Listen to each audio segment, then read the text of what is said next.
ఆయన తోటి పనివారము. ఎవరమండి? ఆయన తోటి పనివారము. దేవుడు యొక్క ప్రణాళికలు నెరవేర్చడానికి దేవుడు ఏం చేస్తున్నాడంటండి, మనతో ఒక భాగస్వామ్యం ఏర్పాటు చేసుకుంటున్నాడు. ఈ రోజున దేవుని యొక్క ఉద్దేశాలు, దేవుని యొక్క ప్రణాళికలు మన ద్వారా నెరవేర్చడానికి. ఈరోజు ఇక్కడ ఉన్నటువంటి ప్రతి ఒక్కరి పట్ల ఒక ప్రణాళిక ఉంటుంది, ఒక ఉద్దేశం ఉంది. కారణం ఏంటంటే దేవుడు నీ పట్ల, నీ ద్వారా కొన్ని కార్యాలు జరిగించారు. అంటే ఇక్కడ మనం గమనించాల్సింది ఏంటంటే, దేవుడు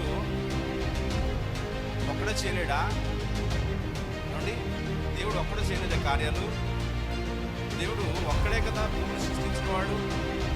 దేవుడు ఒక్కడే కదా ఈ లోకంలో సమస్తమును సృష్టించి ఆయన మాట ద్వారా సృష్టించిన వాడు. అయితే దేవుడు మనల్ని ఏర్పాటు చేసుకున్నది మనం ఆశీర్వదించబడటానికి, మనము మరి ఆయన రాజ్య వారసులుగా ఉండడానికి.